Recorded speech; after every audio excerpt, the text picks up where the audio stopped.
And we are live. Welcome to a random live stream that I still managed to be late for. I gotta stop being on Caribbean time. Lord have mercy, Caribbean time. If you're new here, welcome. Welcome. I was gonna start this like a video. I don't know what the heck I'm doing.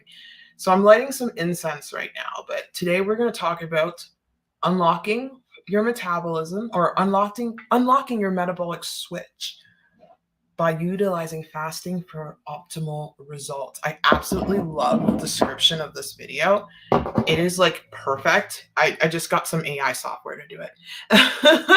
But it was actually bang on. Like bang on.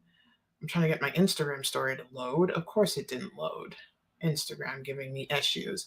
But I just wanted to read the description of this video because it's beautiful. So, no noise, right? I don't want to hear myself talking. In today's live stream, we explore the concept of fasting as a powerful tool to help make that metabolic switch easier by understanding how fasting can impact your body's ability to burn fat and to improve energy levels, which is key. Don't you guys remember when I was struggling with chronic fatigue back in December? Yeah, that was a contribution of the bad diet I was eating, the stress, and all the pain I was going through. And I was just chronically fatigued. And I am not a person who is chronically fatigued. I have so much energy. Like I can be like running for hours. I can be on my feet for hours. I am not a chronic fatigue person. But thank goodness I have corrected that. And it was probably due to my mitochondria being stressed due to the glucose spikes that were happening. There is an interview out right now with Dr. Mindy Pelz and Jessie, I don't know how to say her last name, but the glucose goddess from the Glucose Revolution. It's on Dr. Mindy Pelz's Resetter podcast. She has a YouTube channel for it. I cannot wait to dive into that because these glucose spikes are so like they're everything. And it's making me understand why keto works so well, why fasting works so well. Like there's science behind it. So I don't understand how there's people out there who are literally being like, oh, why I don't believe in fasting. Like there was this bodybuilder woman I was watching from the UK. She was saying that everyone who fasts looks like crap, basically. But I really don't think that's true. There's a reason why people are fasting because doing it the normal way, eating their calories and, counting, of course it will work. Will it work? It will work, but the problem is it's hard for people to stick to just eating a normal looking diet because of the glucose spikes, because of the hunger. Like this has happened to me so many times. That's why weight loss has been like so difficult for me. And I'm so glad like the fat positive community, which I absolutely despise. Now all of the top influencers of that community, like freaking, I'm not going to get into that. They are now losing weight. Yeah, newsflash, being that obese isn't healthy. It's not healthy. Yeah, some of these girls have a beautiful face, just like how people who are fit, some have a beautiful face, some don't. It is what it is. Beauty is in the eye of the beholder anyway. But I'm really glad, like, because a lot of these people in the fat positive community, it's going to be really hard for them to lose weight by just doing the calorie restriction. Like I just remember Obese to Beast talking about how he lost weight and he actually had to go to really, really low calories. And I wonder why. He had the willpower to do it. But Dr. Jason Fong talks about all of this in the obesity code. And I'm just so grateful for people like Dr. Mindy Pelz, for the glucose goddess. I wish I could say her last name. She's French. She's very eccentric and well, she's French, but I absolutely love her. I just think she's very interesting to watch. But yeah. Oh, hey, Sarai. Welcome to the live stream. Welcome. Nice to see you. Thanks for being here. Thanks for supporting. I appreciate you being here. Now I have something in my eye, and that's like great timing. I don't know why. I've been getting pimples lately, and I was trying to figure out why. I need to literally like right after the gym jump into the shower because I'm like, I never get pimples. Like I had a pimple this morning and my son is like, everybody gets them. It's just a pimple. Like look at the road. And I'm like, I don't get pimples, okay? And I'm not everybody. So anyway, that was just a random thing. Oh my God, this thing needs to get out of my eye. Hey, welcome to the live stream, Helene. Welcome. Nice to have you here. So I was talking about the description that the AI bot got for me, it was a pretty good one. AI's taking over. Um, I'm just going to continue reading on it. Okay, so fasting has been used for centuries, which has been, it's not like fasting is this like new age, like new thing. People have been using it for centuries. Ayurvedic medicine, which is out of India, traditional Chinese medicine, which is obviously out of China, and Christianity fasting, Islam fasting, like there's a thing to fasting. It does heal. And for centuries, as a way to promote weight loss, increase energy, probably not a way to promote weight loss, because I think back then people were pretty fit, and to increase energy and improve overall health. With the right approach, fasting can help reset your metabolism, which is why I think it's key. I'll get into it, why I think people who have been struggling with weight loss to use an extended fast as a tool to help reset things. It's so important. It's literally how I've done it on my weight loss journey. I always, except in the beginning when I went from 282 pounds to 220 pounds, it's when I got stuck. That's when I started using the 3-day water fast. But well, I got unstuck by using keto. Oh my god, this is gonna drive me insane. Whatever's in my eye, but I think it's key for people to do that. Improve insulin sensitivity and enhance the body's ability to use stored fat as fuel. Oh. By incorporating fasting into your routine, you can experience a wide range of benefits that go beyond just weight loss, like decreased inflammation. And oh, and then it says join this. Okay, blah blah blah. How it can be used to a powerful tool to optimize metabolism and achieve results we are striving for. But yeah, this is why we fast. Hey, welcome to the live stream. What is up? What is up to you? Welcome. Thanks for being here. I appreciate you being here.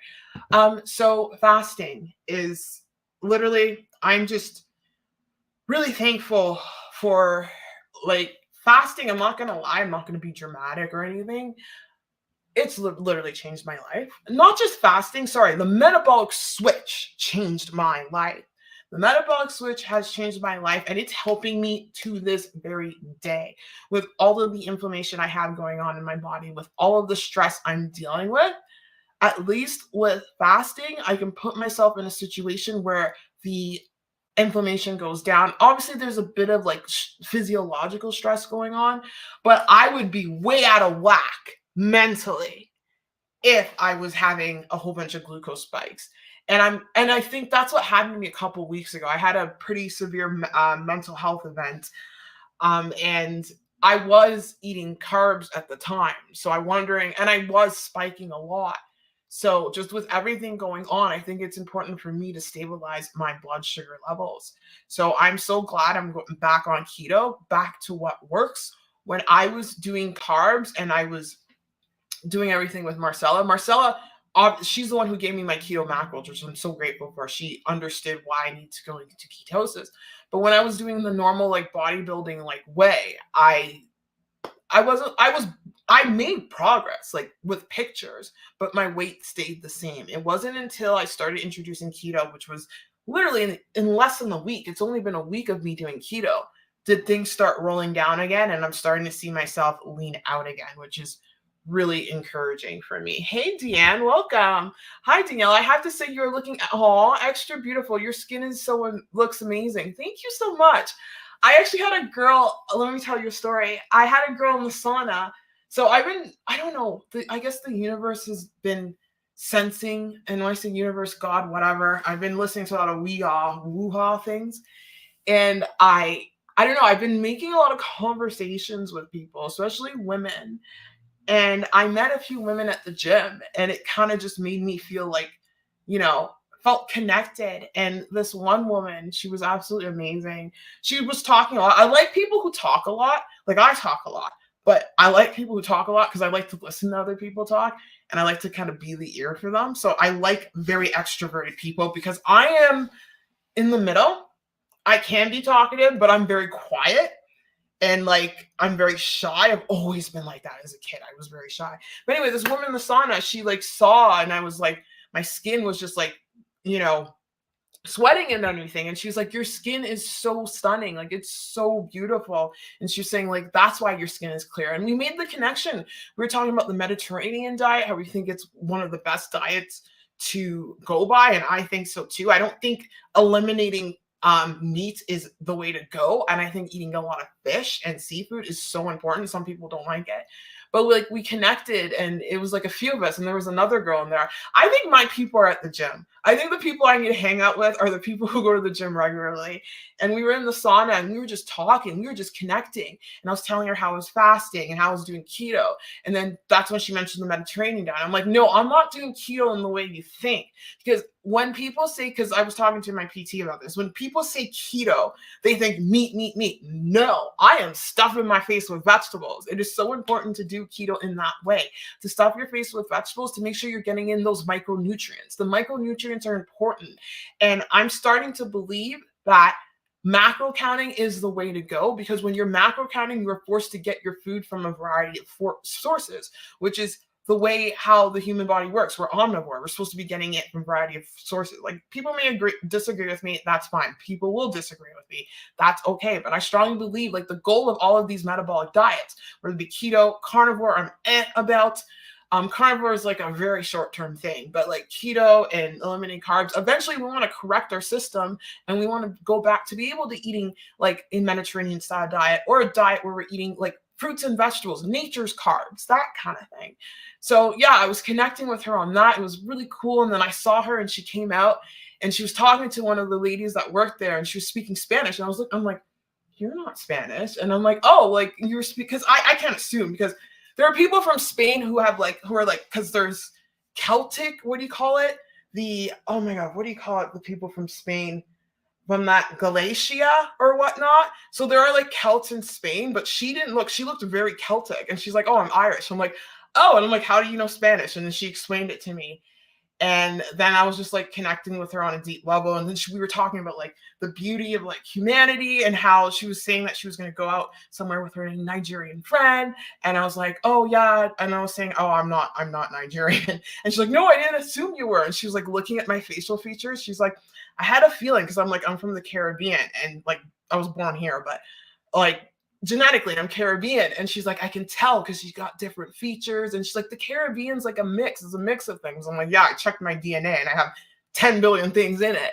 And then we just like connected on that level. Like I like clicking with people like that. And then there was another girl in the sauna and we were talking about like working out, and she kind of got humbled because she was working really hard at the gym for years, and then she realizes she wasn't activating her core, and then she was hurting her back. And that is so key. A lot of people go through that. So she had to humble herself and bring her weights down. I'm like, it's okay, you'll get back to it, because it's so important to be able to engage that core. So many people have lower back injuries, and that's the last thing I want anyone to be injured, because I've been injured for so long. I want people to protect themselves. And then we were just talking and connecting. Like fitness people are my people, I guess. Is there like a gym friendship app? I should have grabbed their numbers. I should have, but I'm like weird and shy like that. But they were really cool. Hopefully I'll see them around again. I realize that a lot of people recognize me at the gym. Sometimes I want to be invisible, but no, that's not a bad thing, because I'm always there. And she was saying, she's like, yeah, you're working hard. You're working hard. I'm like, yeah, I am, because of the car accident, blah, blah, blah.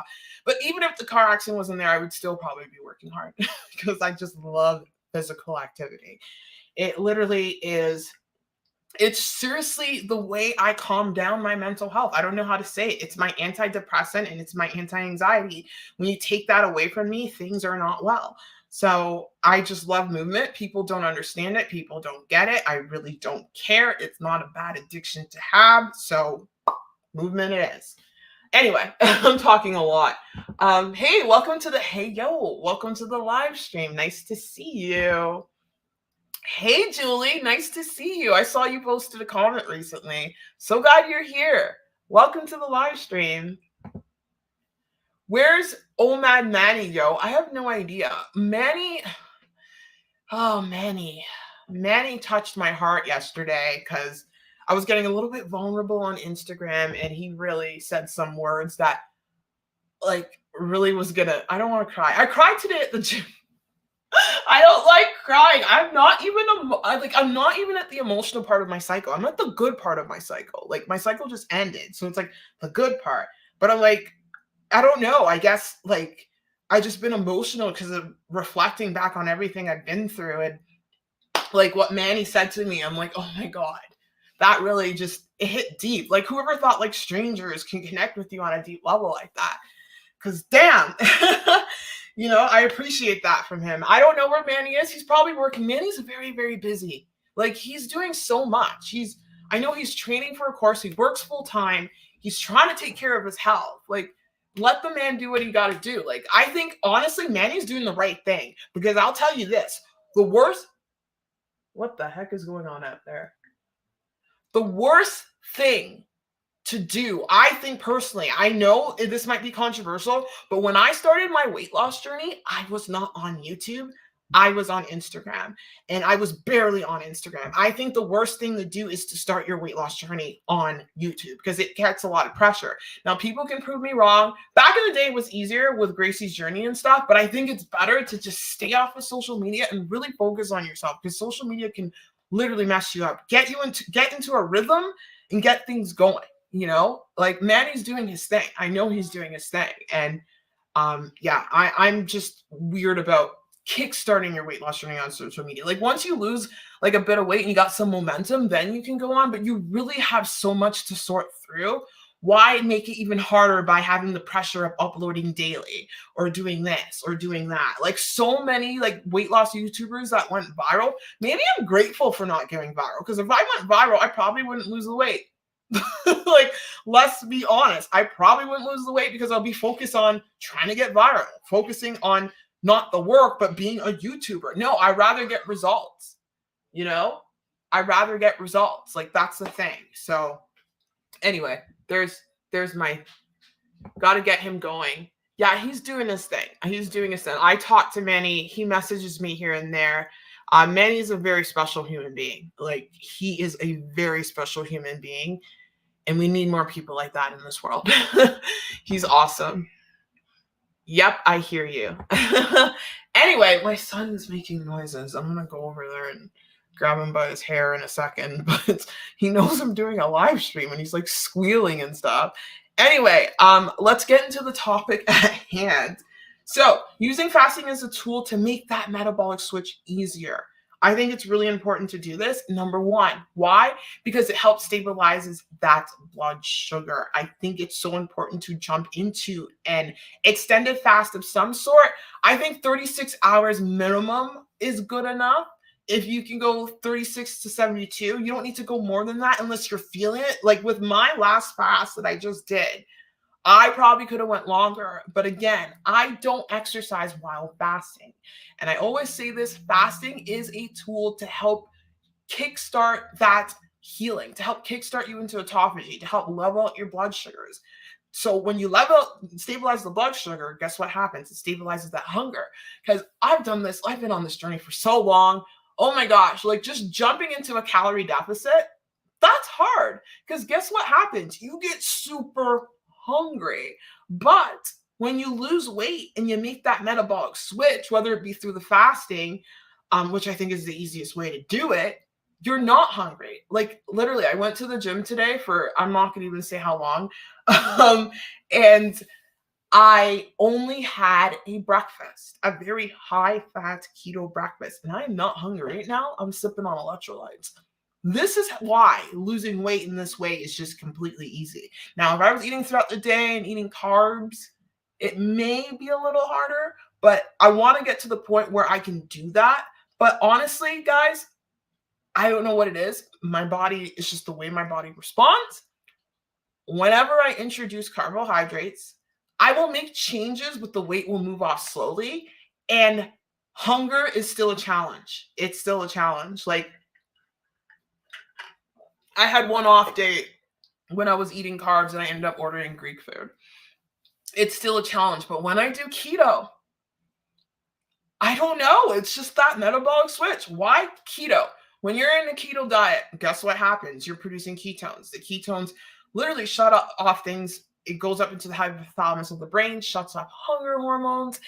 and it also utilizes the fat on your body. So listen, I'm not telling anyone how to do it. I'm just sharing with you how I did it and why I was successful with losing weight and why it was easier for me to lose weight. And I had people in my comments who have told me that every time they're in ketosis, they find success. And there is a reason behind that. Not like certain people, not everybody. Some people can lose weight in multiple ways, but there's a lot of us out there that are metabolically ill, and doing it the normal way has just been hard for us. So there's just something to that. Sorry, I'm checking out the live stream. That's why I switched to just vlogs. YouTube was an effective weight loss tool for me at all. Yeah, no, YouTube, no. When my first YouTube video was after I lost 60 pounds and I was like 220 pounds.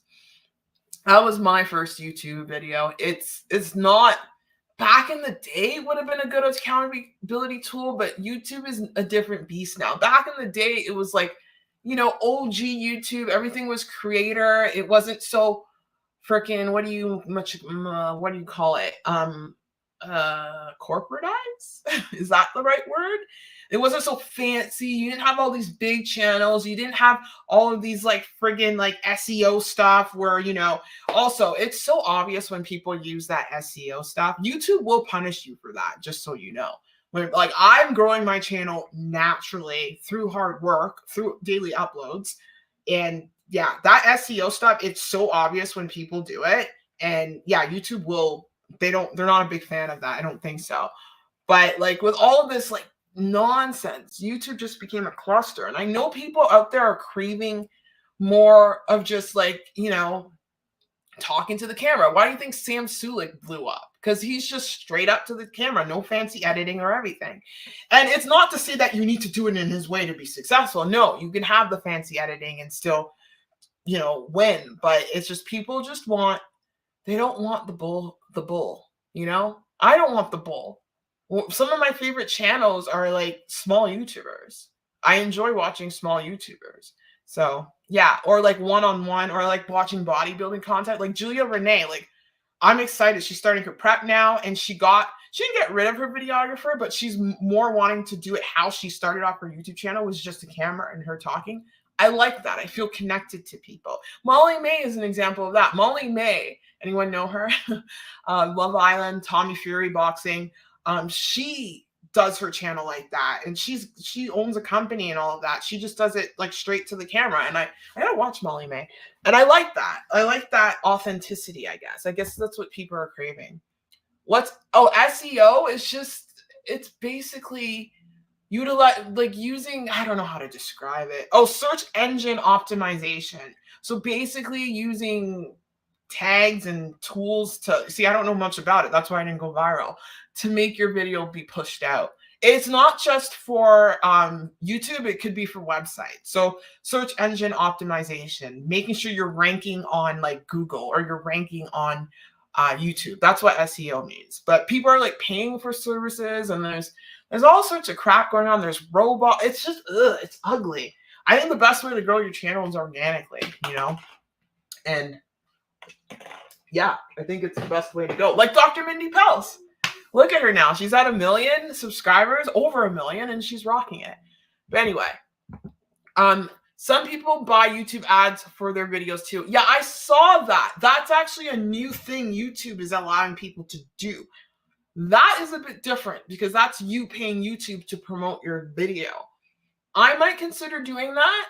That's not SEO. That's like YouTube actually has it in their little back studio thing. And I was like, tempting. I might do that and see how it works out. But yeah, no, that's fine. That's different, because that's actually YouTube, and it's not like an outsourced source. It's YouTube doing it, which I have no problem with. That's actually that's a new thing. That's a new thing. I might consider it, but it's a pretty penny. Hey, Cheyenne, welcome to the live stream. Nice to have you here, girl. I'm so glad you're here. Thank you for all of the support. I appreciate you. Okay, let me get back into, wow, my story didn't upload. It's okay. So, number 2, I was saying it crushes hunger via blood sugar stabilization and ketone production. Number 3, it promotes autophagy. Number 4, it makes the transition into keto or OMAD or whatever metabolic diet easier. It truly does.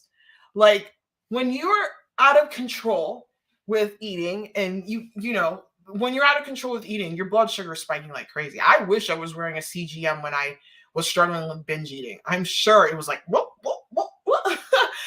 And I know people can't understand this concept unless they try it. Because I didn't understand this concept. It's just like the whole thing with dry fasting is actually easier than water fasting. And keto OMAD is actually easier than OMAD. I know it sounds insane. It sounds really restrictive, but your body is so intelligent. Like when you put yourself in ketosis, it forces it to go in there and, like the description says, start burning that deep storage fat as fuel. It makes it easier. So when I did this fast, jumping into keto, it was simple. It wasn't hard. Like the first couple days, it wasn't hard at all. But the first couple days, it was more difficult than now. Now I'm able to do 2 MADs and I'm fine. Like I'm literally still, I've had 600 calories today. Went to the gym for God knows how long because I was working with a trainer and we were talking and stuff. And yeah, it's just easier. It truly is easier. And anyone who's struggling with obesity or struggling with resistant weight loss, going into at least, if you've never done a fast before, go for 24. I talked about this in an old video, work your way up with fasting, but it can be done. Trust me, I never thought I could be the person that fasts, the person that literally ate her way to almost 300 pounds, the person that literally could just, as a kid, I would binge eat. I was overeat. I was not in control. My mother had to chain the fridge. I wasn't big as a kid. That happened after I gave birth to my son. As a kid, I was actually I was a decent size. I was maybe like slightly overweight, but I didn't look like it because I'm so big build and I've got like natural muscle. I just like, I'm not like this, just, it's my structure. But yeah, no, like I love food. So the fact that I'm able to do this should be motivation and proof to you that you can be able to do it, because you can. It should be like breaking that 4-minute mile, because it's not that hard when you get yourself into a rhythm of it. And what really helps me with fasting is learning, like constantly watching videos, constantly reading books, learning what's happening in my body. So when I know I'm hungry, I know I just have to go through that hump and I know it will disappear. And the more fast you do, you learn with experience. Like I knew with this fast when I was getting that horrible headache, and I haven't had a headache since. So yay to autophagy and yay to healing, that I knew that that horrible headache would pass after I went to bed and it was a new day. So the willpower is there. If you have the excess body fat on you, or if you have the excess, glycogen stores and whatnot from eating bad or eating unhealthy, you can do it. Like you truly can do it. So I want people to know that it's possible. It's possible. Just learn. The easiest thing that made my fast go was electrolytes. Getting that pack of element salt. Element salt is amazing. It's amazing. I've had other salts that weren't as amazing. I'm not going to mention any, I'm leaving that crap to the past, but I've bought packs from other people. You guys know who I'm talking about when I was doing that last year. That's a bit it's part of my personal story. It's part of my YouTube story, but it was a bit embarrassing. Buying those packs that was crap. They did nothing. Element is so good, and you have to get the element that's straight up just sodium, potassium, and magnesium. Element helped me out. I said in the video that I didn't have to take electrolytes for day 2. Day 3 I did, but the quality of electrolytes, just 1 pack was enough for me with Element. I when I work out, I take 2. I had 1 in the morning. I'm drinking 1 now because I sweat a lot. So, So yeah, I think it's much easier to get yourself into ketosis or OMAD with fasting. Now, if you're exercising like me, I do think eating more is better than doing OMAD, unless, like when I say like me, like you're really pushing it like a crazy person. I think 2 MADs make life easier for sure. But if you're just doing the basic workout, OMAD can help. I know Like, I'm thinking about all the people who have the arguments against OMAD and stuff. Listen, my results is proof, okay? My results is proof. My muscles aren't wasting away. My strength isn't wasting away. I was working with my personal trainer today, and she was like, "You're really strong." I'm like, "I know. That's why I'm frustrated when the doctor's like, build muscle so you can correct your muscle imbalances and blah, blah, blah." I'm like, I am strong. It's just a matter of alignment and how I'm moving. That's a different story. That's something I will share in another video about how that has been changing my situation. Getting an impersonal personal trainer, it makes me wonder. Like, I get so angry about the medical system, but I just have to be in gratitude and be very thankful that I actually like went and did this, because I was always like, didn't want to do this. Like, everything happens for a reason. Everything happens for a reason. Because like, I've had how many sessions? Like 3, and she's literally changing my life with my pain. It's insane. I have a bit of pain now, but I know how to release it and stuff. But anyway, I'm getting sidetracked. Yes. Okay, so I'm just gonna see what else I should have. Oh, I highly recommend doing a keto diet if you feel like you aren't having success with eating carbohydrates. I highly recommend that. If you're not having success with carbohydrates, go on a keto diet. And one thing I might mention, fasting can backfire on you, because especially if you're new to fasting or you're not as experienced with fasting, there are times where people fast and then after their fast, they have complete lack of control with food. The key to avoiding that is to break your fast like you would break an OMAD fast. Break your fast 2 to 3 hours before bed. Do not break an extended fast in the morning. I don't think that is smart. I just don't think, based on my experience, based on my opinion, I think it's best to do it right before bed, or 2 to 3 hours before bed. So you're nice and full and you go to bed and you're not losing control. But if you are in that situation where you wake up the next morning and you're losing control, I did mention this in my video, I think it's important that you practice portion controlling. I think it's important that you get into that rhythm with learning how to eat in portion sizes. And when you're in that situation, I can tell you 9 times out of 10, it is a mental thing.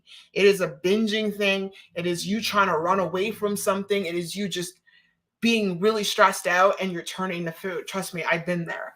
So there are times where I'm like, okay, I can't fast. I need to practice eating in a normal way. So there's that. So I just wanted to throw that out there. And I also think it is so important not to depend not to depend on fasting for weight loss.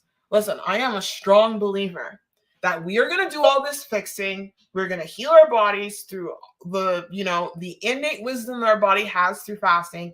And the goal is to get back on a proper diet if your health allows it. Some people are extremely ill and they can't. But I think most of us, that's like a 1%, 0.01% of the people.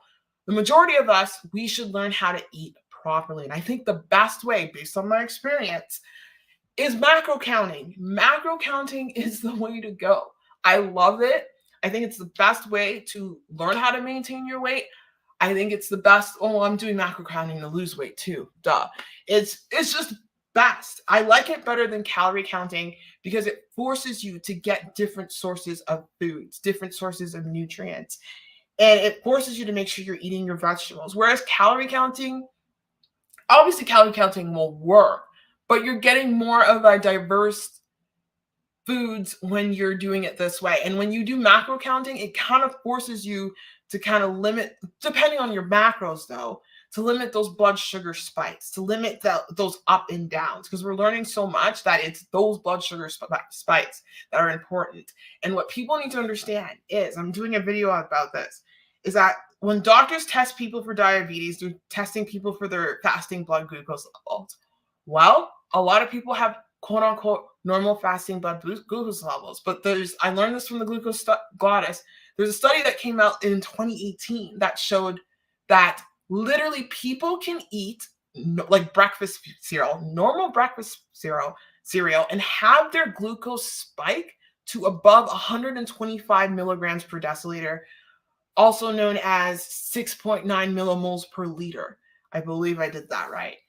And when you're above that range, you're in the diabetic range. So just because their fasting blood glucose wasn't in the diabetic range, when you're eating certain foods, it's spiking your glucose spikes. When I would eat cereal as a kid, I would always be hungry, always be hungry. And I would just like be hungry until lunch. And that would make sense why it's that spike. So we want to limit those spikes for a number of reasons. Number one, spiking your glucose levels like that is going to stress the hell out of your mitochondria. And when your mitochondria is stressed, guess what else is stressed? You are stressed. Your brain's stressed. Your gut health's not good. You're hungry. You're damaging. You're fatigued. You got brain fog. Like there's so many adults out there who are like, I'm tired or I can't go up a flight of stairs. Like we want to avoid those spikes. And I feel like macro counting can help you do that in terms of you making sure you're getting in those fibers, you're getting in those vegetables. And I also think micronutrient counting is very important. I learned that with Marcella, that the whole micronutrient thing. Oh, I got to explain that about the whole what's going on with my journey thing with who I'm working with coaching. But we'll get into that in a second. But I think it's so important to track those micronutrients. I really, really do. And I was learning about the ratios for women. It might work for men. No, women we're more hormonally blessed, let's say. So like having the mono, the poly, and the saturated fats at a certain ratio forces you to get fats from different sources. And that's like the girl at the gym who I was talking to. She was talking about making sure you're having your nuts, make sure you're having your seeds, make sure you're having your fiber. And I'm like, that's exactly how I'm doing the keto diet. It's just that I'm eliminating my carbs. I'm having, like this morning, my breakfast was 2 eggs or 3 eggs with 41 grams of heavy cream, some cheese, and 60 grams of spinach, which is like this, but when you cook it, it goes like this.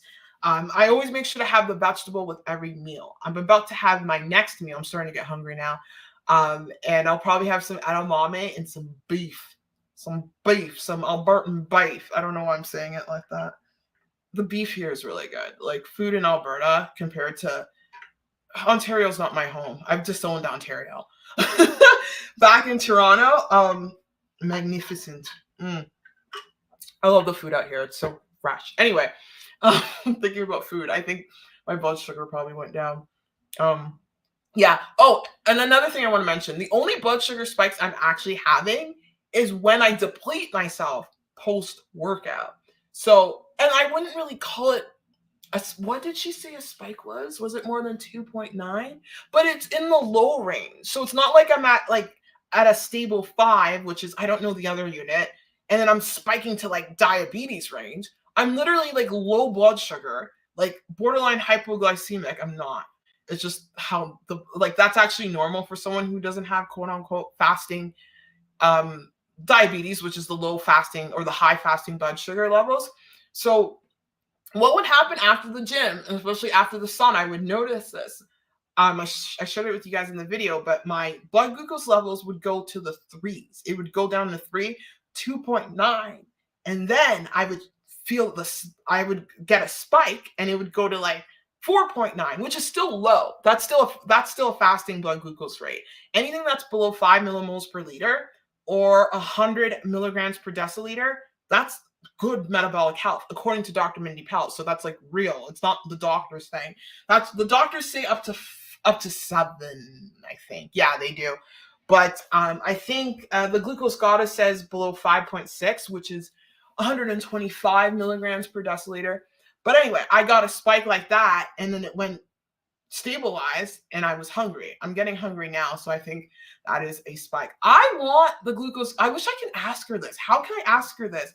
Do the glucose spikes, are they harmful when they're in the lower range? That's what I want to know. Because I have a really low blood glucose level, but it's spiking to a normal blood glucose level, and I'm getting hungry. Is that still a dangerous spike? That's a question I want her to answer. I gotta see if I can connect with her somehow, because I really want to know. Because I'm in ketosis. Like when I eat, my blood sugars are stabilized. Like everything is stabilized. I wish I had my CGM. And it fell off because I had it here, which was the place you're supposed to do it, and then My bras, oh my God, these things. They were snagging on it. So I was just like, okay, I'm going to put it right here again. But it's $100. I wish I had it. I loved it. I loved always like looking at my phone and looking at my fasting blood glucose level. It got me excited because I'm a nerd. Like I went to university for environmental science, but mainly like, I wanted to do science, lab stuff. Like I've always been a scientific brain, but life happened and that didn't happen. I didn't see myself having my life like this, that's for sure. I saw myself having a PhD and being a nerd somewhere, but I am not there. But everything happens for a reason, right? We're not going to beat ourselves up or shame ourselves for not living the quote unquote modern feminist lifestyle. All right, I'm not going to get into that stuff, but yeah. Ooh, I'm missing Manny. Hey man, what up? How are you doing, my friend? Happy Monday. I hope you're doing well. Yo, what's up, people? Teach D-Joy. Oh, thanks, man. I just missed you. Oh, sorry. I didn't see you there. I hope you're doing well. Thank you so much for that message you sent. You really touched my heart because you know what's going on. So I appreciate you. Like, I appreciate that. That meant a lot because yeah, I've been going through a lot.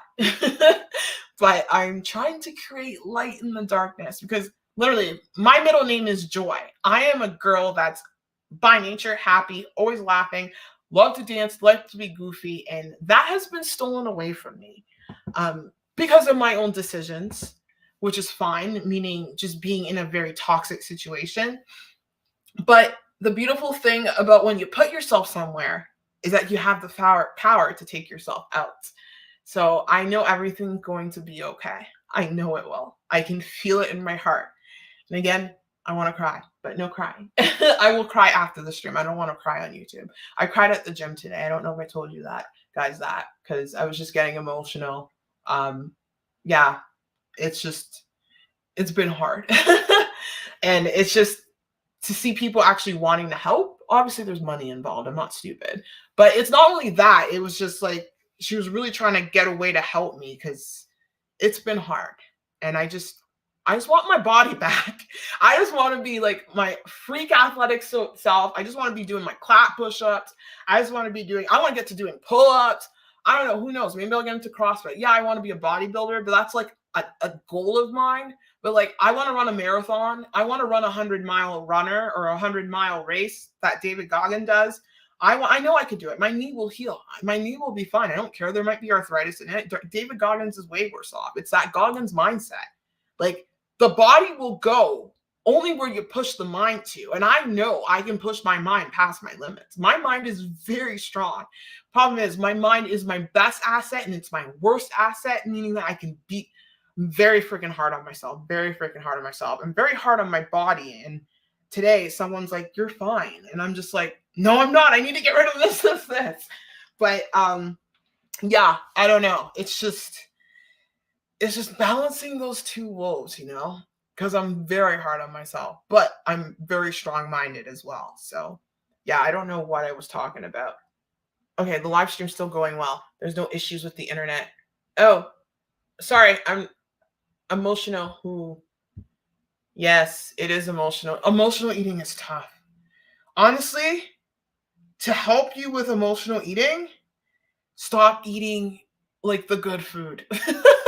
You know what I said? Like I got my son McDonald's today. I just got him 2, what do you call those? Quarter pounders. I said no fries. He's like, can I have Nestea? I'm like, no. Because I'm like, I don't want your blood sugar spiking. I'm like, no fries, no Nestea. Because it has proper good macro ratios, but I know it's not the healthiest, whatever. I just, I'm trying my best here with this kid. He doesn't eat. But he's getting chunky. Not chunky. Oh, what did he say? He's juicy. He has juicy legs. That's what he's so funny. Because he wants to be a quarterback. And he's like, Mommy, I don't think I can be a quarterback. He's like, I have juicy legs. So I call him Juicy Legs now. He's so freaking funny. Because usually with men, they have stronger upper bodies. My son's legs and glutes, because he jumps all day, are so freaking strong. And again, he probably has his mommy's legs. So he's just going to be he's got my long legs. He's like so long. So he's probably going to be a wide receiver. But yeah, he's really passionate about football. And he was genetically gifted thanks to me. I hope he gets into a sport. I wish I got into a sport, but I was born in Canada. I wish I was born in the United States. I was so close to being born in America. Anyway, I probably would have been a college athlete. Oh, I saw that. My blood sugar levels always stay in the 90s. Okay, that's good. But my ketone level goes up to 2. Ooh. My A1C typically stays around 5.4. Okay, I'm not familiar with A1C, but I saw it. And I can't seem to get out of the 90s with your blood sugar levels, but your ketone levels are going up and your blood sugar levels are in the low area. And you don't have diabetes or anything, do you? You don't have any medical issues. Dr. Mindy Pels, like, again, I'm not a medical expert, I'm not a diet. I'm not a diet. I'm not a dietitian. I'm just a girl on the internet trying to figure this stuff out because medical doctors have failed us. But I like my doctors now because I've got 2 doctors, both males, really working hard on trying to help me figure out this pain thing. So I don't know why I said both male. I had a weird thing about male doctors, but like these, like the younger ones are different. They're different. They're really helping me out. So I have my opinions. I've had my opinions, but I think doctors are changing and things are changing with that. So I'm grateful because these are 2 doctors that are specialists and they're very hard to get in the Canadian healthcare system. But anyway, I don't know that off the top of my head because my problem is that my blood sugar goes really low. So my blood sugar goes, what's 90? 90 milligrams per deciliter. Is that, I need to know what the Canadian thing is. See, my lovely American friends with this British imperial system, it's just screwing everything up. We do millimoles per liter here, and I think in Europe too. Okay, so 90 milligrams. Oh my God. What's 90 milligrams? Sorry, bear with me, guys, here. Per deciliter. Okay, give me a. Oh, 5. Okay. A1C, for war. I see in the 90s. Okay. The 90s is fine. Oh, with fasting. Huh. As long the cutoff there is that you don't want to go above 100. If you're in the 90s, you are fine. It's when you go 100, which is 5.6 millimoles per liter, that's when you're in the pre-diabetic range. So 90s is okay because that's what I was having during my fast. Because normally when I fast, I'm in the, I don't even know what that is, but hang on, I got to keep that page. What's 4.0 millimoles per liter? 2 milligrams. There should be like a chart. Yeah, I'm in the 70s. I'm in the 70s. So normally when I'm in 60s to 70s when I fast, normally. Mainly 70, 80. Sorry, I'm trying to do the conversion here, as you can see. 70, 80s, I'm there. But with this fast, for some reason, I was in the 90s. And I was like, I didn't like that. But after I got off the fast, my blood sugar regulated. And that's another thing I wanted to talk about. And I don't think I mentioned it. After the fast, remember how my blood sugar was high and I was like overreacting? It wasn't really high, but it was high for me. It wasn't hitting the cutoff, but it was close. It was about 5.4 and the cutoff is 5.6. After that, I ate a keto meal and my blood sugar went into the 3s. So that is the 60s. So I was like, whoa, okay, that's perfect. So my body, so when you fast, if that happens, it's just your body's way of getting rid of the excess sugar. Dr. Mindy Pell says not to worry about if your blood sugars go up when you're fasting, fast more. And that's your fasting. And yeah, you got to make sure that when you are looking at your blood sugar levels, there's different types. There's the fasting blood sugar level, which is the one that's first thing in the morning, but that doesn't make sense. You're already fasting. No, it does make sense because you still want to get that morning blood sugar. You still want to get that blood sugar first thing in the morning when you wake up because that is still key. And the ones throughout the day, you don't, that could change based on movement and stuff, or if you intake water, or if you that will fluctuate. But you still, when you fast, you still want to take that quote unquote morning fasting blood sugar, that thing first thing in the morning. So look at your CGM, get a blood sugar reading. That is the reading you want to look at. If you're up and moving around, that can change. Because I noticed when I would move around, my blood sugar levels would go up, obviously, because my body's trying to get glucose from stored resources, which is what I want my body to do. But it's interesting that your ketone levels get so high. I never get ketones. I don't have ketones in my body. I don't know what happens. That's interesting. I think two means that you're in deep ketosis. I think, yeah, Dr. Mindy Pels has something on that. I know she does for sure, but I'm not 100% sure. Sorry, I was burning incense and it smells like fire. Anyway. This is fasted. Yeah, it's fasted. I haven't checked I haven't checked it during a long-term fast though. Yeah, as I was saying, make sure you're checking that number right when you wake up. And you guys are just talking. Take it out on those weights, boy. That's what I was jump roping like crazy. I went into like the room today because I just got so emotional. I'm just like, don't cry. This is gonna be embarrassing. And then I did like 1,000 reps of jump rope. Jump rope for some reason does not hurt my knee. My physio says it's fine. What hurts my knees is when I lunge wrong or if I stand. I don't know. But my knee injury is so complex. But jump rope doesn't hurt. I should do it more. Yeah, no, my cardiovascular abilities are pretty high. I was on the assault bike. That's one thing I want to master. It's hard right now for me. So I'm like, yes, something I can master. And I want to talk to my physiatrist. I'm seeing him next week. We're going to figure out this knee thing because I can feel it kind of like muscles are tensing up now, but it's not as bad.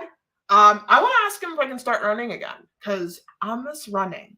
I'm actually a runner. I'm a sprinter. I can do long distance, but I'm a sprinter. Like Usain Bolt, same kind of family, genetic line, Caribbean. No, I've got those juicy legs, as my son says. He's so funny. Yeah, no, I take it out on, I like cardio is a great way for me to calm down, but it has to be high intensity cardio. The weights, yeah. Yeah, it's literally my stress reliever. And now I'm just like calm and chill. It's just, there's a lot going on. I'm like, who cares? I don't care anymore. I just want to be at peace. That's all I want. I just want to be at peace. I want to be in joy. I just want to be happy. And I'm creating that. And I'm damn proud of myself. This crap is hard. But thanks, Manny. Is Danielle tall? Danielle is as in me? I'm 5'7¾". So I'm 5'8". I'll tell you the real number. 171 centimeters. That's what the doctor said. So yeah, I'm 5'7¾ The woman at the AMA, which is like the AAA, she looked at me and she's like, "You're 5'8". I'm like, okay, I'm 5'8". I'm not trying to be short or anything. That's like, I'm 5. Like, why do I want to be shorter? That's what Kendall Jenner said. She's like, I'm too tall. I wish like 5'8". That's like the perfect height for a woman. I'm like, I don't know. I wanted to be taller because I was a volleyball player. Oh, is Daniela tall? Yeah, I'm above average. Some would say I'm tall. What's the average for a woman? 5'4", 5'6"? I'm definitely above average. Yeah, I guess I'm tall, but I'm not tall because I've been around women who are like 5'10". I think those women are tall. Yeah, but I'm above average, almost on the tall category. Hey, Fire, welcome to the live stream. Nice to see you here. So glad you're here. I appreciate you. Oh, no, but diabetes. Okay, then it's just, I asked that because medication and stuff. It's just your body regulating itself. I know, I'm learning this myself. I'm learning with you. So don't worry about it. But make sure you get that blood sugar number first thing in the morning, like first thing. I don't know if you're using a CGM. If you're using a prick, that's not going to be fun. But have it by your bed, like wake up and check that blood glucose number. That's the number you want to look at. Don't look at the numbers later. Yeah, they're useful, but it's that first thing in the morning one.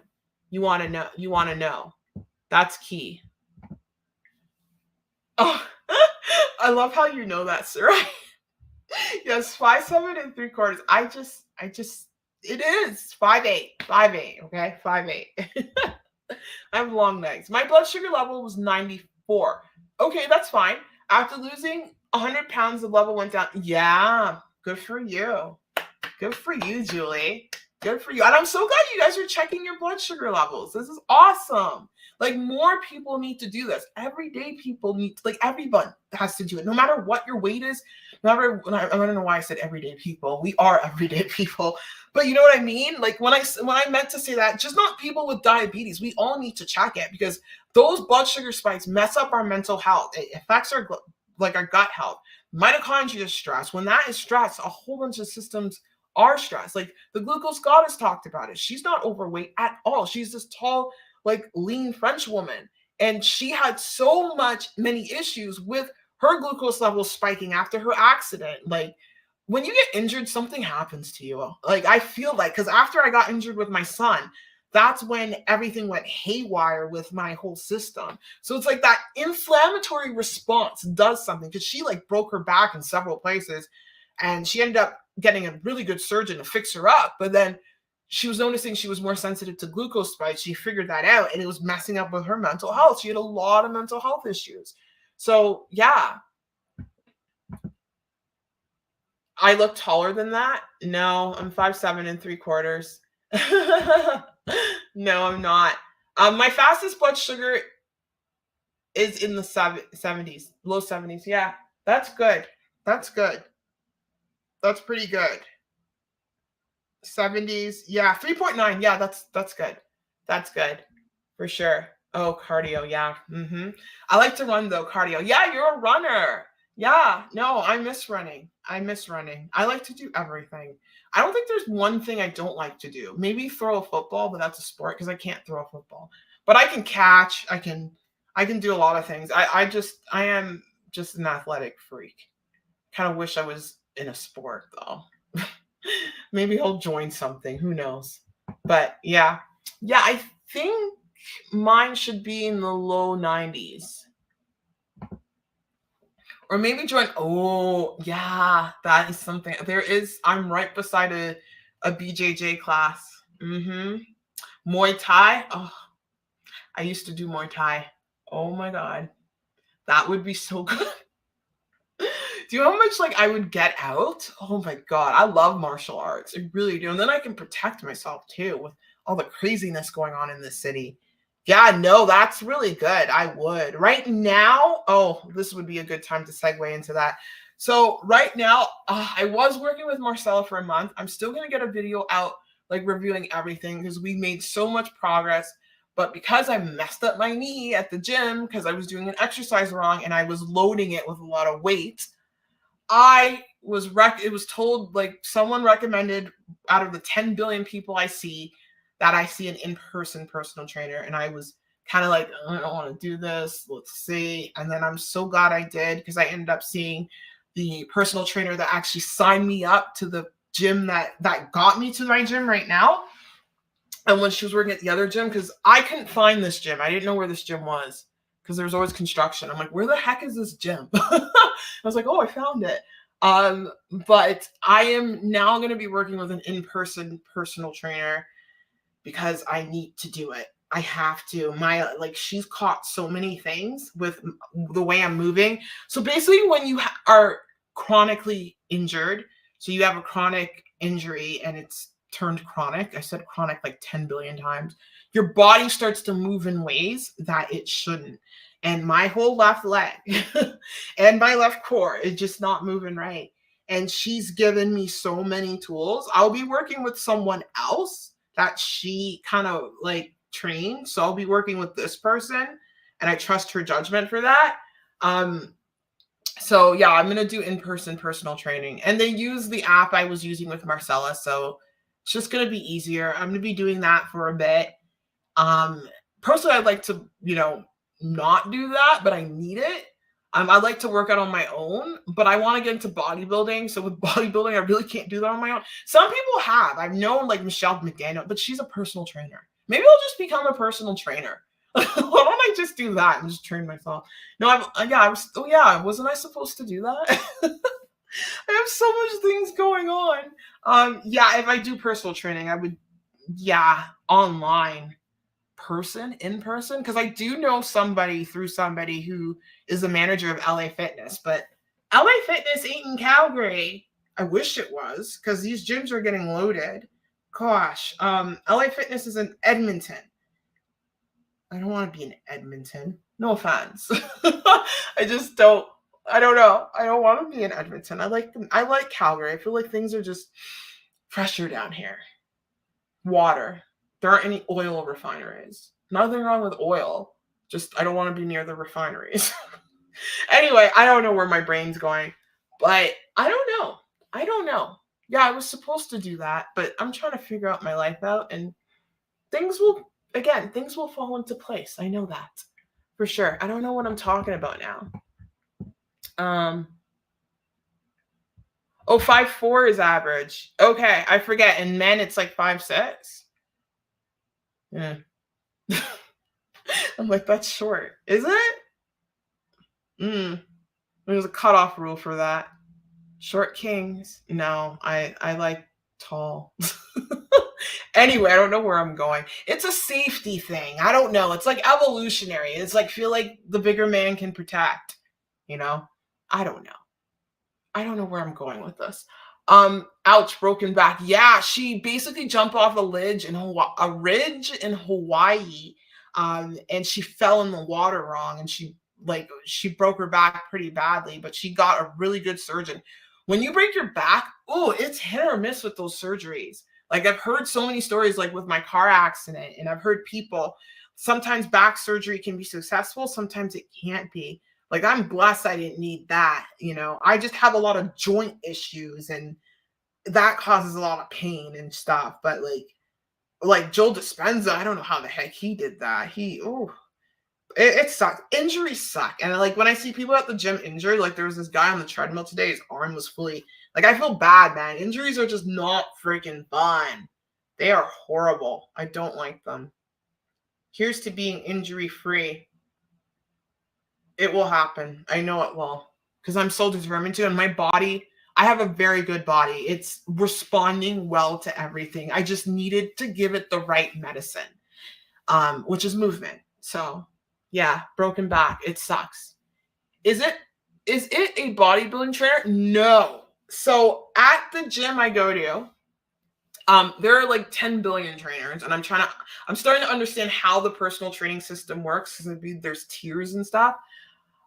No, this trainer that I'm working with is not, I can't jump into bodybuilding right now because I need to correct my movement. I can't, like, basically what happened was I was loading weights with my movement being incorrect, and it was like flaring up my injuries. So I need to go through a stage of, I don't know what it's called, but basically a stage of correcting myself. And then I will probably switch coaches at the gym or go online. I'm not sure yet. And then we'll get into bodybuilding for sure. No, I have to correct myself. And I think it will happen pretty quickly because my body is responding so fast to like is this two? This is my third personal training session, like so fast. But no, it's not a bodybuilding coach, but there will be one. But at first, I gotta take care of this misalignment issue for sure. But I am getting leaner throughout it. Like it's gonna happen, but I can't load the weight yet. Or not, it's not just about loading weight. It's also about the hard reps and the time under tension. I can't do that yet. But no, not a bodybuilding coach. But that's gonna happen because it's something I really want to do. Like really want to do. I do. But I also want to run. So those two sports kind of conflict. Are you doing another 3-day water fast? Ooh, that is a good question. Now that I know my coaching situation, I might do one. We'll see. I got to see where I'm at with my cycle. If I'm feeling it, I might do one. We'll see. Stay tuned. I think it's 5'9" for men. Average? Really? I don't think. Maybe. That's my cutoff. 5'9". I feel like that's above average. Average height of man. What? I don't know what that means. What's 1.7 meters? Jeez. I know. It's weird. In Canada, like, I understand pounds and that. I don't. Everything's all messed up. Is 5'7" the average height of a man? What is the average height of a man? In Jamaica. Oh, now they have it by country. Jamaica, Japan. Oh, look at that. Where are the tall people? I feel like they would be in mountain countries. What the hell is 1.7? Okay. 1.7 meters to feet. It's 5'6". Average height, that's what I thought. The average height of a man is 5'6". Yeah. Because I'm like, my cutoff is 5'9". So I'm like, I wouldn't be average. Yeah, no, it is 5'6". It's 5'6". That's the average height of a man. My cutoff. Okay, everyone knows it's true. Women like tall men. It's like most women. Okay, whatever. Anyway, I'm not going to get into that. Makes sense. Yeah. The average for the States. Oh, for the States is 5'9". Americans are tall? Really? Average height. Oh, okay. Interesting. But globally, it's I don't know what Canada is. I have no idea what Canada is. Oh, hey, welcome to the live stream, TD Jake's fan page. I love you too. Thank you. How much have you lost overall? In my entire weight loss journey, I've lost 113 pounds. Right now, I am rebounding from the hell I went through from September to December just with health issues. So, yeah, overall, I've lost 113. And right now, I'm body recomping / I don't know what the hell I'm doing. Fixing my body, pretty much. So, yeah, but overall, like my lowest weight I got, it was 113 pounds down. But things are different now because I've got a lot of muscle and I'm looking like I'm closer and closer to my lowest weight, but I'm nowhere near it. Well, I'm not nowhere near it. I'll explain. That will all come out in due time because I want people to understand that weight isn't everything. It's the inches around the waist because my waist is getting smaller and that's what I want. I want a small waist. It's the inches. Yeah, inches around your waist. It is how your clothing's fitting. That's why I love waist trainers. Some people are like against it or whatnot. I love waist trainers, not because it snatches your waist, but it gives you an idea, like a measurement of it. The reason why I wear waist trainers is to help me to engage my core. That's why. And to just keep my like stomach in there with the loose skin. It kind of helps with that because I get itchy. I don't know why, but I don't really have my loose skin snatches back on my waist. It's weird. It's there, but it doesn't really bother me. I don't really care. I had someone make a comment about it, but I think that person was insecure because I'm there looking all, nice and good and I ain't touching them. I'm going to hell. I don't want to. I want to be on my own. Sorry. Okay, now I'm just being a weirdo. Sure then, there's nothing wrong with talking about color. Huh? Okay, I missed a few things. Why speaking about height? It's speaking about skin color. You can't change genetics. It's messed up. It's like saying most men like white women. Well, it's different. People have preferences. Like people, it's just like with skin color or anything. People have preferences with what they like.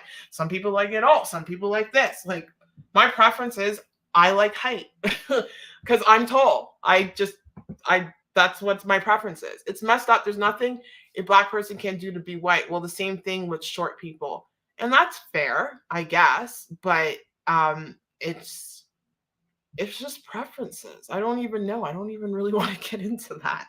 But it's just preferences. People like like that's my preference. There are women out there who like shorter men who are actually my height. They don't care. They don't really care about height. Like I know there's tall girls that date men that are like 2 inches shorter than them. But like, is someone being short going to be a deal breaker for me? No, but it's a preference. Just like how people may not preference me, and that's okay. I don't care. I don't want to be preferenced. You know what I mean? Well, that's not true. But it depends who it's preferences. There's nothing wrong with talking about height. Thanks. Well, it's the same thing. Like men have their preferences about certain features. A lot of people like Eurocentric women, women with certain people. Some people like women with dark skin.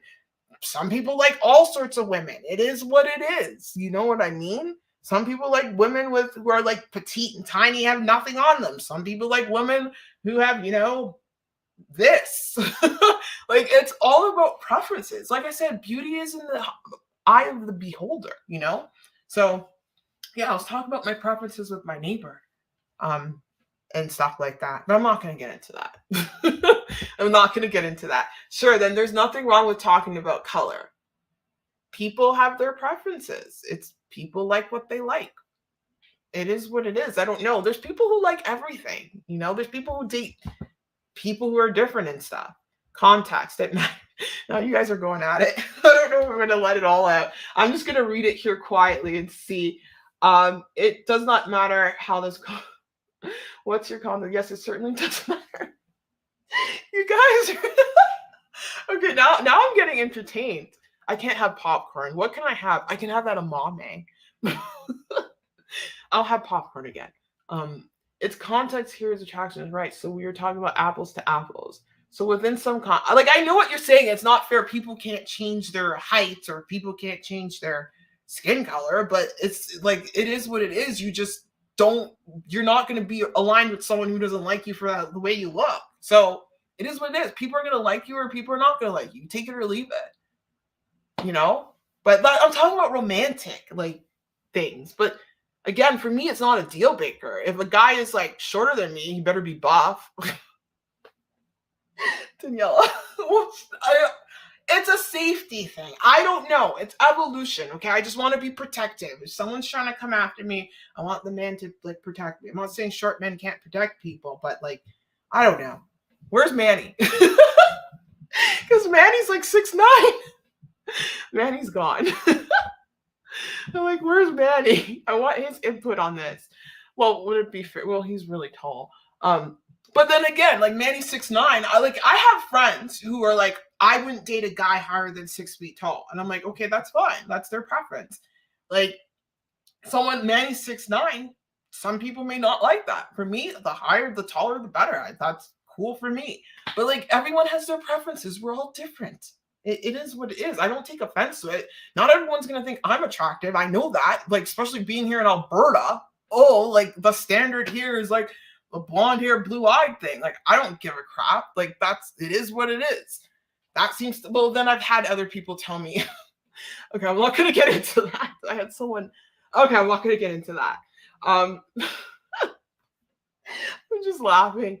But everyone has their preferences. It is what it is.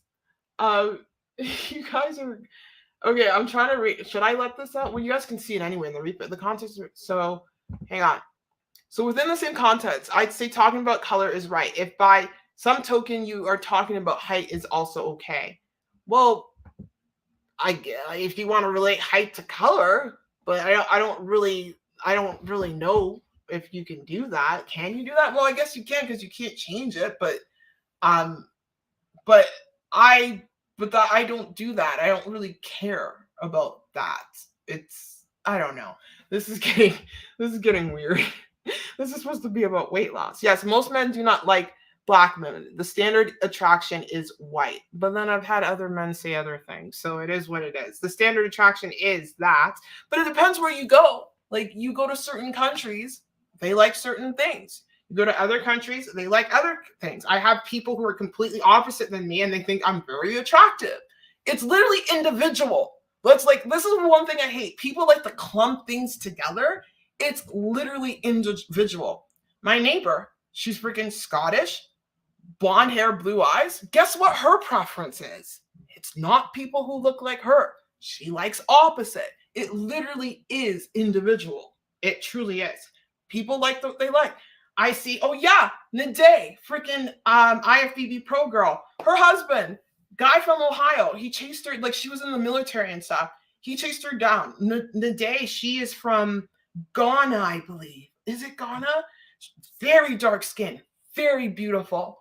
Her husband white tall guy from Ohio. They met in the military. He was trying to chase her down. She wasn't interested, or she pretended she didn't speak English. The story was funny, but he married her. They have kids. It's literally preference, you know? But yes, when it comes to like what we see in the media, we see there's a certain standard, you know? It was like the Kardashian standard. Is that even real? But then, you know, there's certain standards, but not everyone appeals to those standards. What's the standard for men? I don't even know. I don't even know. But yeah, this chat's going. Oh, okay. I want to see what. Aw, thank you so much. It's the keto. No, I've always had really good skin. Thank you. Thank you. Yeah, my skin it's shining. I've been putting a lot of lotion on it because I've been doing lots of baths. But yeah, even the girl in the sauna said, she's like, your skin is so beautiful. And then my pelvic floor physio, she's like, your skin is so soft. Yeah, it is. Yeah, it is. Thanks. Oh my God. I love how Daniela is completely unbothered and standing by her preferences. I'm not, yeah, it just doesn't, it is what it is. Like, it's not, people like what they like. So it doesn't really bother me. Tell us what they said. No, it was a guy who, yeah, he was basically into me. And he was like, what is his descent? He was German or something, Albertan or whatnot, because he was talking about basic women. I don't want to get into that. But I was like, and I'm like, well, basic. And he's like, you're definitely not basic. And then he was saying, I was like, oh, okay. I didn't know what he was saying because I was like, okay. I get awkward when people do that. I'm just like, okay, cool. You think I'm cute. Bye. I want to run away now. I'm just so weird. I'm so weird like that. I'm like a little girl. But yeah, but it's also the same about height. I really don't care. Some people don't like tall women. There's a lot of tall men that like women who are 5'1", and I don't get that. So, you know, it is what it is. Oh, thank you so much, Coco. You do have nice skin. Thank you, Coco. I dated men from 5'6". Oh, wow. See, there you go. I didn't ask the question about height because of attractiveness. Oh, yeah. I figured that's why. I knew that. I figured you asked it for my weight loss. I know. I don't know where we got, like, I think I mentioned something. I said my cutoff is 5'9". That's what I said. Because we were talking about average height of men. I'm the one who turned that around. My bad. But, yeah, I don't know. I guess I have men on the mind. I don't know why. I asked to gauge Daniela's weight loss for her height because she looks like she weighs less. Yeah, and it's not only my height, it's my bone structure. That's another thing. I am very big bone. Like my physio said that. Like I got wide, you guys can't see because I've got this on, but if I stand, I've got wide this. Like, wait, what? This, it's wide. Like my bone, like that's my bone out there. I'm trying not to show too much because I'm not wearing a bra, but like I got a wide thing. My physio said something about that, so that's why I'm like I would be good at bodybuilding because how I'm like I got that like triangle thing. So yeah, my bone structure is I've got very big bones. I'm not like petite like my sister. My sister, very petite, very small bones. Me, strong, strong and bony. Yeah, so it's not only that. It's not just the height, it's my bone structure. Because there are girls who are exactly my height and they don't look like me at all. It's my bone structure. And you can see that even there's like certain gymnasts.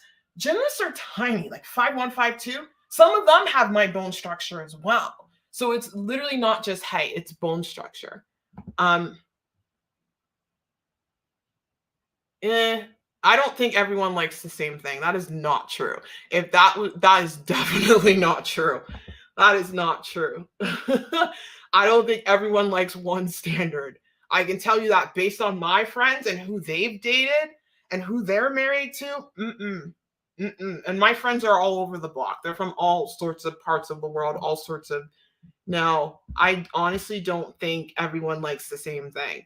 I think the standard is what's thrown in the media. Like right now, it's Taylor Swift. But then some people are like, I don't think Taylor Swift's attractive. Taylor Swift's basic. And this is coming from people from all sorts of like ethnicities. So I don't think everyone likes the same thing. Heck no, I don't. I don't like what the next person thinks in a man that's attractive. Like, no, no, we're all different.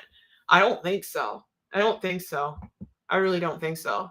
With the same token, 90% of the world's population which will remain single, which will eventually choose. I don't think so. That's going down a dark rabbit hole. I don't think so. There's my friends getting married. There's people. I have another friend. She was a single mom, got married to somebody. Like, nah. I guess I have a more of an optimistic outlook. I'm not very pessimistic. I don't think people are single and doomed. There's people are coupling up. you know, get away from the internet. The internet can like make us think that the world's one way when it's really not. It really can. Like the internet is so toxic for that. Certain spaces of the internet, and I've been diving into these spaces. I don't like to talk about these spaces. Oh, well, I'm not saying. I had to unfollow Greg Doucette because he was putting out this content. What do you call it? The red pill space? I talked about it in my live stream once, and all these men came on and they're like, that's just for men who are like this and that and that. I was like, okay, good. There's other men like actually agreeing with me. So yeah, no, the red pills, there's certain corners of the internet that make you think that things are one way. I think we should go out, meet people, talk to people, and see how things are. But yes, yeah, most women like tall men that are financially stable and physically. Most fit, yeah, most women, but I talk to a lot of women. I know women who are like boss women, financial women. They make a lot of money. They make more money than their men, and they will still support them. And because they're a unit, it's a partnership. Not saying the man doesn't make any money, but it's a partnership. So yeah, like most women obviously we want security. Physically fit is not a thing. That's not true. There are a lot of women out there who don't care if a man's physically fit. Me personally, ever since I started becoming into fitness, before I was into fitness, I didn't care. But now that like I'm obsessed with fitness, I think a man who works out and takes care of themselves, I don't care if they were obese in the past and have a bunch of loose skin or whatnot, but as long as they work out and have that, it doesn't have to be working out. I don't care. They can do yoga. As long as they have some sort of physical outlet. They can be a runner. They can do whatever. That to me is important. That's important to me. I don't care if it's yoga because yoga is pretty intense.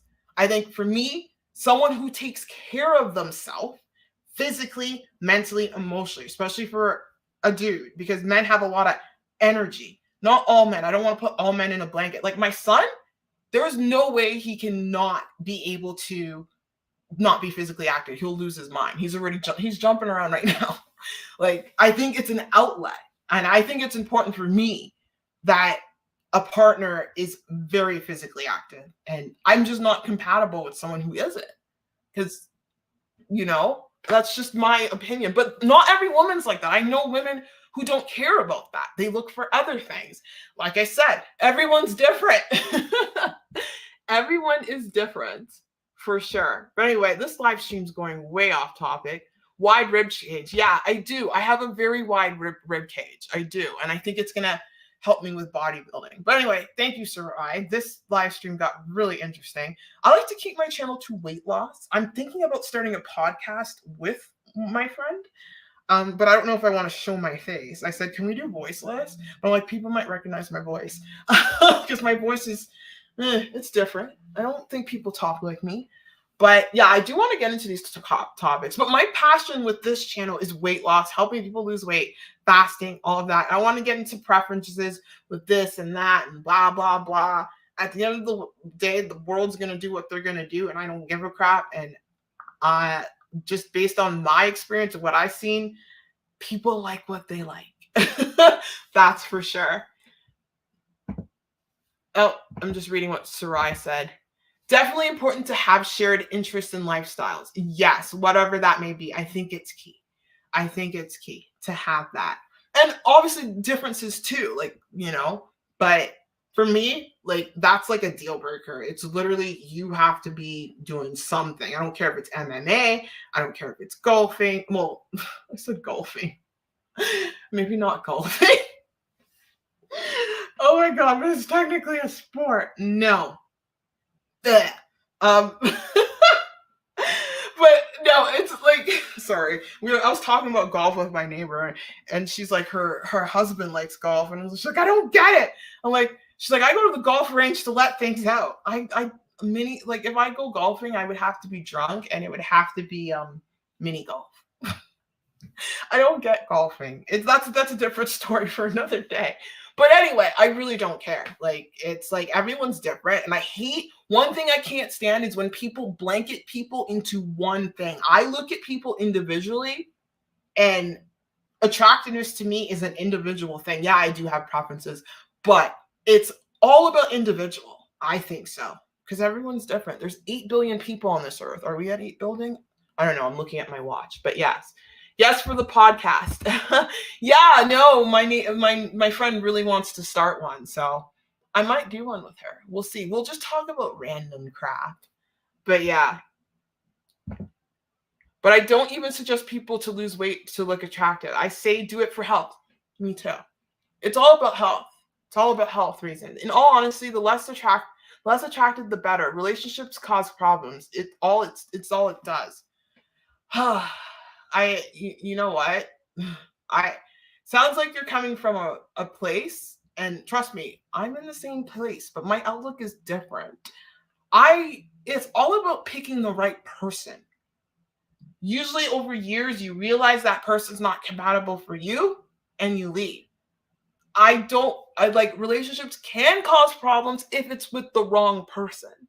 And with my lesson and the hell I've been through with my situation, you guys kind of know about it. I still have a positive outlook about it. I really do. I think I'm just naturally an optimistic person. I still see there is positives to it, because I see it's like the 4-minute mile. I see evidence of it. Yeah, nowadays people are definitely, it's going to be harder, but you just have to have the discernment to weed the wrong people out, really. And it's all on you. A lot of people pick the wrong people based on their childhood trauma, based on, certain things. And I did that. I made that mistake when I was young. So yeah, I think the key to all of this is literally healing yourself from within, learning how to heal you. And that's my focus right now, is healing the demons I have inside, and everything will fall into place. I strongly believe that it's doing that. Because when you heal those demons inside, you know yourself better, and you set boundaries, and you won't put up with things, and you won't give away things too easy. I'm talking about women here.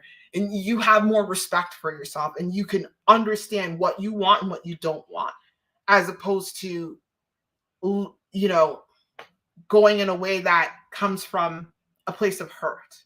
I've been learning a lot of things. I've been listening to a lot of Stefan Speaks. He's really good with that. I love that, because he's got a man's channel and a woman's channel, and he talks about this. He's like, the majority of problems in relationship is because it's people who are hurt that are coming together. So yeah. So there's that. That's I can go into this detail a whole lot. That's something I can even do on the podcast. Podcast would be cool. Yeah, no, it'd be me and my friend. We'd think about it. Better to stay, sick and tired of everyone. I used to have that attitude. I am super fit physically for my own self, because I love myself, not anyone else. Can you imagine living with someone all your life? Boring. I think if it's the right person, you can grow together. I truly do. If it's the right person, you can grow together. If it's the wrong person, it will destroy your health, and it will make you ill. So it's all about figuring that out. But yeah, personally, that's not something I'm looking for right now. I'm obviously trying to heal myself. But in the future, once I get myself sorted, yeah, of course, who doesn't want a partner? Who doesn't want someone to live life with, and grow together? Yeah, a lot of people are damaged out there. I'm aware of that. But again, if you heal yourself, you're able to discern what you don't want and what you do want. So there you go. Anyway, this live stream got weird. Thank you for joining me on the live stream today. Make sure you hit that like button, guys. Thank you so much. I hope, I'm going to be myself. I hope my opinions didn't offend anybody, but I'm just going to be myself. It is what it is. And I'm sending you guys mad love as always. It's okay to disagree. That's one thing this is how you have an emotional, intelligent conversation. You can disagree with people, and it's all okay. It's all good. There's some people who you can't do that with, like me and my neighbor were talking about, the people that need to be right all the time. But it's okay to have different opinions. But at the end of the day, it is what it is. But anyway, I'll see you guys later. Oh, this was such a good live. Aw, thank you so much. Take care. Bye.